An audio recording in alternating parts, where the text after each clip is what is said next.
Hello and welcome to Sunday Storytime. Now this week I have two stories for you, two picture books that were written by school children from Neath Talbot schools, both in 2016. And the first story I have for you today comes from Tywyn Primary School, and it is Gnome. It was summer and a very busy day at the garden centre. People were buying new plants and flowers, new benches and sheds, and one young girl was buying a new gnome. "Can we have that one, Mum?"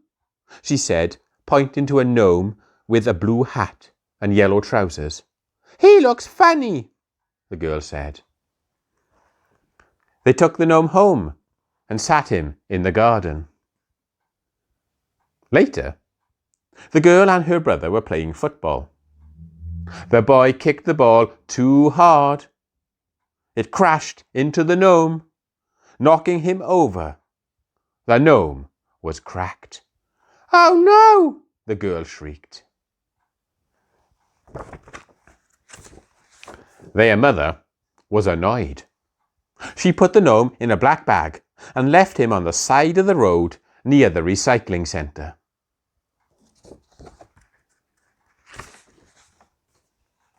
That afternoon, an old woman was taking her cat for a walk. "Wait, Puss," she said. "What's this?" She noticed the blue hat of the gnome poking out from the bag. She opened the bag and took the gnome out. "A gnome!" she cried. She put it in a bag and took him home.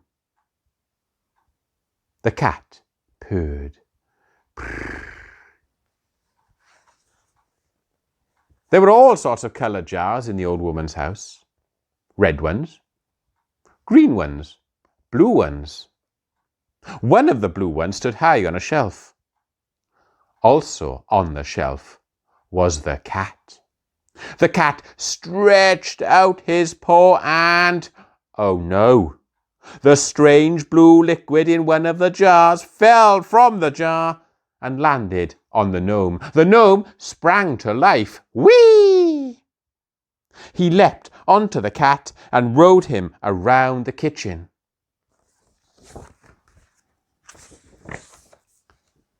Just as the old woman came back into the kitchen and saw what had happened, the gnome fled off through the garden and out through a hole in the fence. He soon found himself riding the swings in the park, but he swung too high and flew off the swing and landed with a great big splash.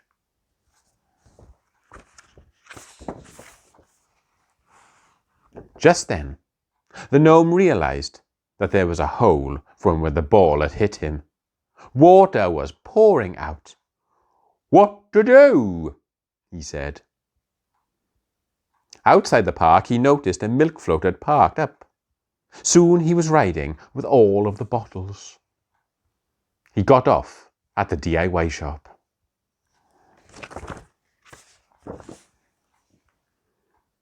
At the DIY shop, the manager fixed the gnome and put him out for sale. Gnome for sale, £5. Late one evening, a man was on his way home from work. He stopped at the DIY shop and saw the gnome. He knew how much his children loved gnomes. "I'll treat them," he said to himself. He drove off with the gnome, sat in the back seat of the car. When he got home and showed the gnome to his children, they jumped for joy. They turned it over and saw that their house number 47, was still written on the bottom. It was their gnome. Soon the gnome was back in the garden with all of the other gnomes.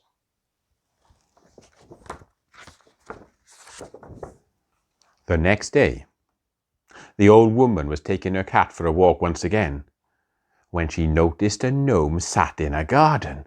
"It can't be," she said. Quickly she pulled out a bag in which to put the gnome, but when she looked back up, the gnome had vanished. He was off again. And the other gnomes, they never moved. And that was the story of Gnome. The second story this week comes from the old Llansawl Primary School, and it is called Buster. Buster loved performing at the circus. He loved to juggle coconuts while standing on the high wire. He loves doing acrobatics, swinging on the trapeze. But best of all, he loves riding the great big unicycle high up in the air. Can you see Buster on the unicycle there?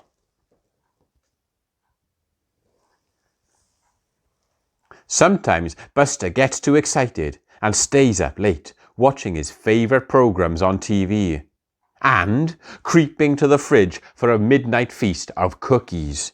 And he never brushes his teeth. One day, after staying up way too late, Buster heard the sound of a big truck driving off. It was the circus. They were leaving without him. Woof, woof! Oh no! Cried Buster. Quick as he could, he dashed out of the door, running after the truck. But he was too late. Buster stopped outside a house. He was out of puff. Hello, my name is Puss Puss, said a ginger cat that was sat in a bouncy castle. Can I help you? Have you seen the circus truck? Said Buster. Yes, said the cat. Follow me. Buster and Puss Puss set off in search of the circus truck.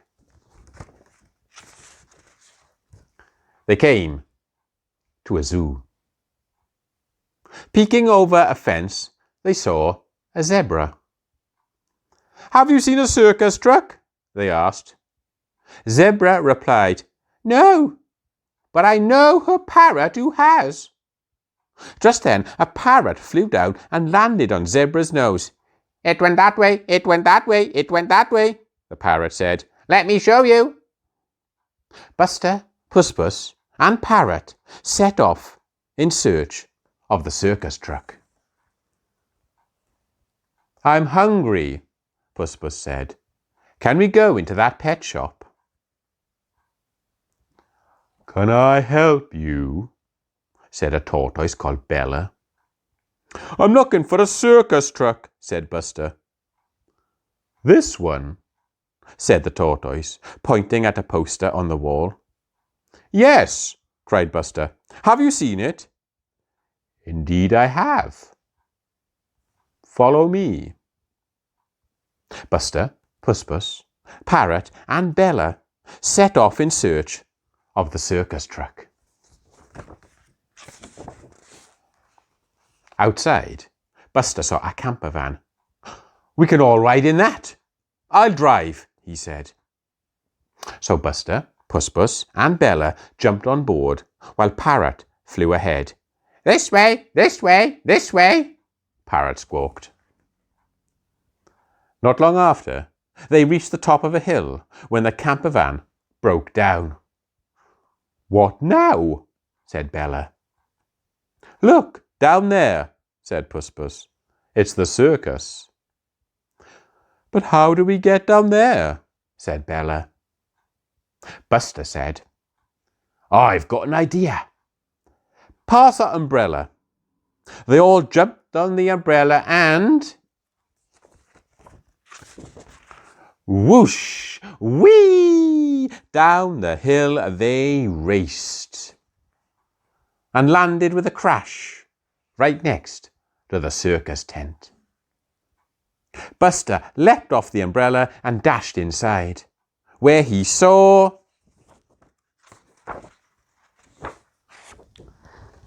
Loveheart, the amazing high-wire hamster. The crowds were cheering for Loveheart. They loved Loveheart. So did Buster. After the show, Buster joined up with the circus again. He became best friends with Loveheart. They did all of their tricks together. Sometimes Puss, Parrot and Bella would come to watch. Buster was so happy. And do you know what? He never slept late, ever again. And that was the story of Buster.